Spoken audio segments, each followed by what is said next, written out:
നമസ്കാരം. ഓ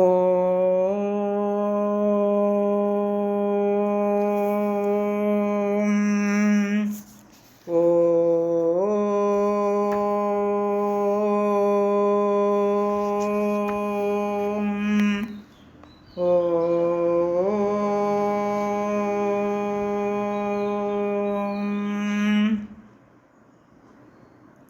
സർവമംഗളമംഗല്യേ ശിവേ സർവാർത്ഥസാധികേ ശരണ്യേ ത്രയംബകേ ഗൗരി നാരായണി നമോസ്തുതേ.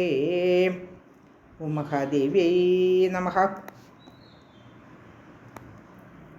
അഥ തൃതീയോധ്യായ, മൂന്നാം അധ്യായത്തിലെ സ്കന്ധം 1-ലെ 3-ാം അധ്യായത്തിലെ 12 ശ്ലോകങ്ങൾ പാരായണം ചെയ്തിരുന്നു.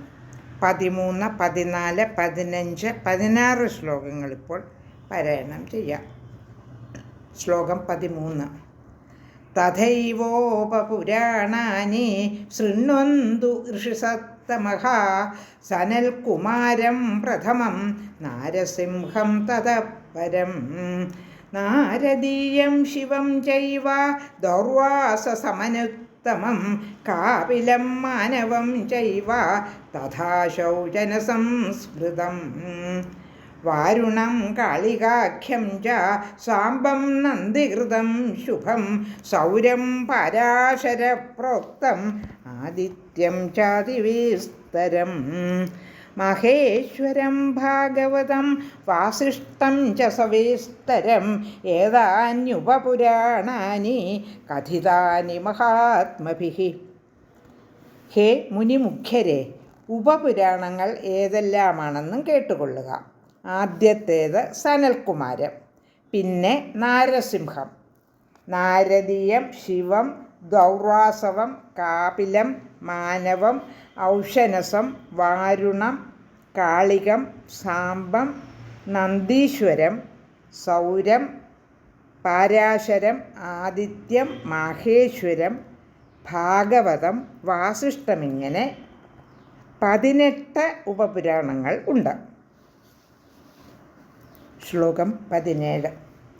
അഷ്ടാദശ പുരാണാനി കൃത്വാ സത്യവതീ സുതഃ ഭാരതാഖ്യാനമതുലം ചക്രേ തതുപബൃംഹിതം. ആ ശ്ലോകം ഒന്നുകൂടി ചൊല്ലാൻ ചെറിയ തെറ്റുപറ്റി.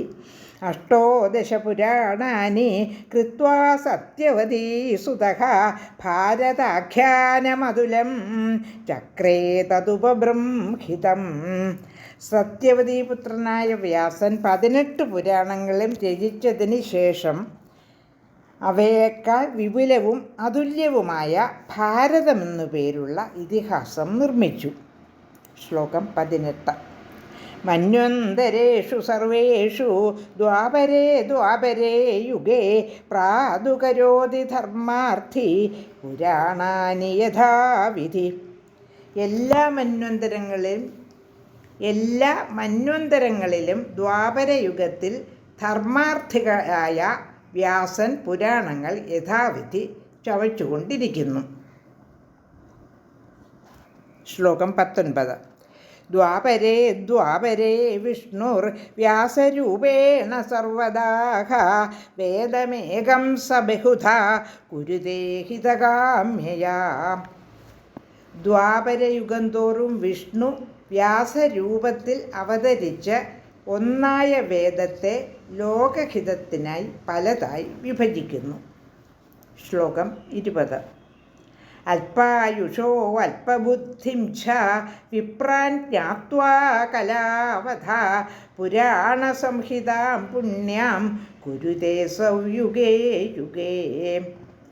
കലികാലത്ത് ബ്രാഹ്മണർ അല്പായുസ്സുകളും അല്പബുദ്ധികളുമായിരിക്കുമെന്ന് മനസ്സിലാക്കിയിട്ട് അദ്ദേഹം യുഗം തോറും പുണ്യപുരാണങ്ങൾ രചിച്ചുകൊണ്ടിരിക്കുന്നു. ശ്ലോകം 21. സ്ത്രീശൂദ്രദ്വിജബന്ധൂനാം നവേദശ്രവണം മതം തേഷാമേവ ഹിതാർത്ഥായ പുരാണാനി കൃതാനി ച. സ്ത്രീകൾ, ശൂദ്രന്മാർ, ബ്രാഹ്മണരിൽ കുറഞ്ഞവർ ഇവർക്കൊന്നും വേദശ്രവണം വിധിച്ചിട്ടുള്ളതല്ല. അവരുടെ നന്മയ്ക്കു വേണ്ടിയാണ് പുരാണങ്ങൾ രചിച്ചിട്ടുള്ളത്. ശ്ലോകം 22. മന്വന്തരേ സപ്തമേത്ര ശുഭേ വൈവസ്വതാഭിധേ അഷ്ടവിംശതിമേ പ്രാപ്തേ ദ്വാപരേ മുനിസത്തമാം. ശ്ലോകം 23 കൂടി ചൊല്ലി അർത്ഥം നോക്കാം. ശ്ലോകം 23.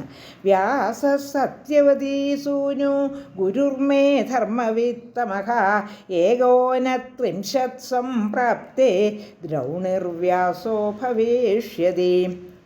വൈവസ്വതം എന്നു പേരുള്ള ശുഭമായ 7ാമത്തെ ഈ മന്വന്തരത്തിലെ 28ാമത്തെ ദ്വാപരയുഗത്തിൽ അല്ലയോ മുനിമാരെ, ധർമ്മജ്ഞന്മാരിൽ ശ്രേഷ്ഠനും എൻ്റെ ഗുരുവും സത്യവതീപുത്രനുമായ വ്യാസൻ 29ാമത്തെ ദ്വാപരം തുടങ്ങുമ്പോൾ ദ്രൗണിയായി ജനിക്കും. ദ്രൗണി എന്ന പേരോട് കൂടിയവനായി ജനിക്കും. ശ്ലോകം 24. അതീതാസ്തു തഥാ വ്യാസ സപ്തവിംശതിരേവ ച പുരാണസംഹിതാതൈസ്തു കഥിതാസ്തു യുഗേ യുഗേ. അങ്ങനെ 27 വ്യാസന്മാർ ഇതുവരെ ജനിച്ചിട്ടുണ്ട്. യുഗം തോറും അവർ പുരാണ സംഹിത രചിക്കുകയും ചെയ്തിട്ടുണ്ട്. ലോകാ സമസ്ത സുഖിനോ ഭവന്തു.